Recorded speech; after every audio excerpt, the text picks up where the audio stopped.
every moment, my love will be attentive. We'll still be forever, always, every moment.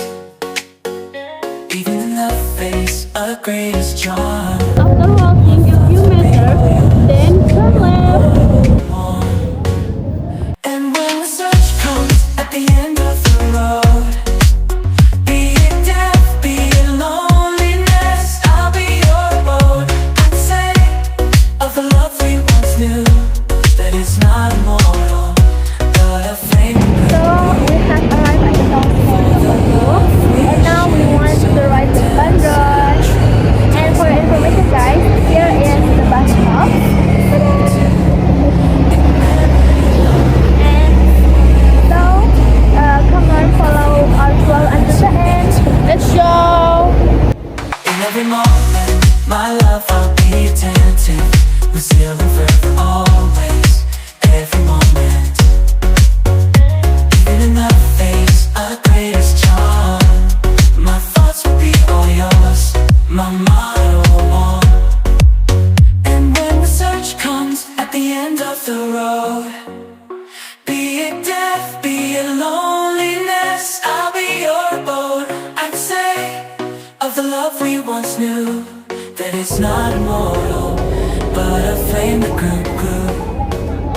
For the love we share, Let's go. true. Doesn't need to be eternal to be fruitful too. In memory and heart, it'll forever glow, like a flame that burns, an eternal show. In every moment, my love, I'll be attentive. We're still and forever, always, every moment. Even in the face of the greatest charm, my thoughts will be all yours, my motto one. And when the search comes at the end of the road, be it death, be it loneliness, I'll be your abode. I'd say of the love we once knew, that it's not immortal, but a flame that grew. For the love we shared, so intense and true. The first building we passed was Bandung City Hall or Balai Kota Bandung on Jalan Wastu Kencana. Balai Kota Bandung is a historic building because it was built on the site of an old coffee warehouse, Koffie Pakuwis. In 1819, the land belonged to a Dutch landlord named Andreas de Wild. For decades, the site served as a storage facility for the Priangan coffee trade. In 1927, the colonial government demolished the warehouse to make way for a new administrative center. The architect, Insinyur Deru, designed the main building in the elegant Art Deco style. Later, in 1935, workers expanded the complex by adding a new building at the rear facing the gardens. Throughout the Dutch colonial era, this landmark symbolized Bandung's rising status as a gemeente municipality. Today, the building stands as an iconic landmark at Jalan Wastu Kencana. It remains the official office of the Mayor of Bandung.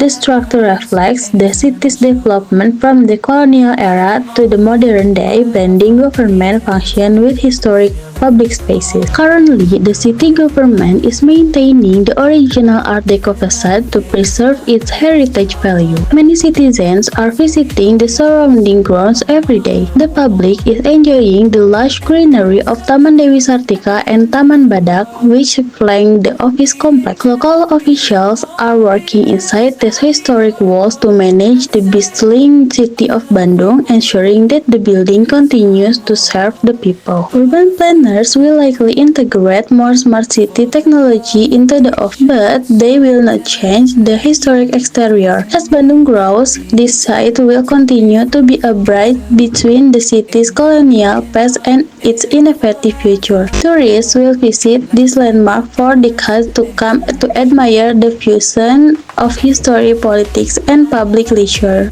Alika is so sleepy, guys. Ngantuk, guys. Wina, are you sleepy? No, I'm so excited to know all of the city of Bandung. Oh my god, I'm so excited too. is one of the historic city parks in Bandung, located around Jalan Ambon, near Jalan Manda, and Jalan Maluku. During the Dutch colonial period, this area was known as an elite residential district designed according to modern European urban planning concepts. In the Dutch East Indies era, Taman Maluku was originally created as a green open space and recreational park mainly for European residents. The park was designed in a European style, featuring well-arranged landscape, shading trees, and open areas for leisure and relaxation. After Indonesia gained independence, Taman Maluku became accessible to the general public. Its functions shifted from an exclusive colonial park to a public urban space where people from all backgrounds could gather. The park has since been used for various activities such as light exercise, social interaction, and community events.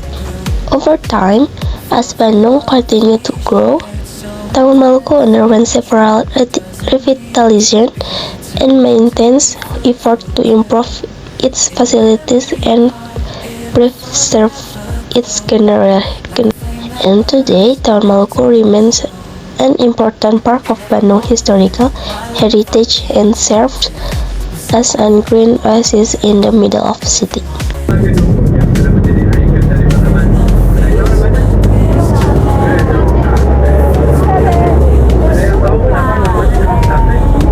Gedung Sate, an architectural and historical icon of Bandung, has a fascinating history. Construction began on July 27, 1920 and was complete in 1924. Designed by Dutch architect J. Gerber, and the building featured an Indian Empire style that blends traditional European and local elements. Gedung Sate was originally used by the Dutch colonial government as the office of the Department of Public Works and Irrigation. After independence, the building was converted into a local government office and currently serves as the office of the Governor of West Java. The name Gedung Sate comes from the ornament on the roof, which resembles a skewer with 6 balls, symbolizing the 6 million guilders it cost to build. The building boasts unique architecture blending Italian Renaissance, Islamic, and Indonesian style. Gedung Sate also holds significant historical value as it witnessed the struggle of the Indonesian Navy in defending Indonesian independence from attack by Gurkha and Nika troops on December 3, 1945. Today, Gedung Sate is a popular tourist destination in Bandung with a museum showcasing the historical building, dioramas, and historical film screening. Gedung Merdeka in Bandung is one of the most historic buildings in Indonesia. It is significant not only because it is over a century old, built in 1895, but also because of its role as a witness to the birth of world solidarity during the 1955 Asian African Conference or KAA. This event makes it a symbol of diplomacy and the global struggle for independence that remains important today. In the late 19th century, the building served as the Societe Concordia, an exclusive reaction spot for wealthy Dutch citizens. The architect Van Galen Last and C.P. Wolkemaker designed it with a majestic Art Deco style. During World War II, the function changed as the Japanese military used it as a cultural center called Dai Towakai Kan. The most pivotal moment occurred in 1955. Leaders from 29 Asian and African countries gathered here to fight colonialism and promote world peace. At that time, President Sukarno renamed the building Gedung Merdeka or Independence Building to reflect the spirit of the era. Currently, Gedung Merdeka stands proudly on Jalan Asia Afrika as an iconic landmark. It functions as the museum of the Asian Africa Conference, where it displays a vast collection of artifacts, photographs, and documents from the 1945 summit. As you walk through the halls today, the museum staff are preserving the original furniture and the historic podium. Thousands of tourists are visiting the site this month to learn about the Bandung spirit. The government is maintaining the building as a protected cultural heritage site because of its high historical value.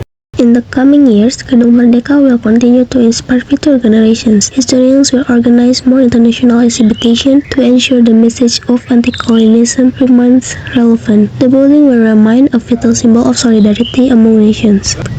Technology will play a bigger role soon. The museums likely implement digital archive and virtual tours to reach a global audience. No matter how much the city of Bandung changed, this landmark will stand as a testament to Indonesian contribution to world peace. Hi guys, this is all of our vlog. Thank you for watching. Bye.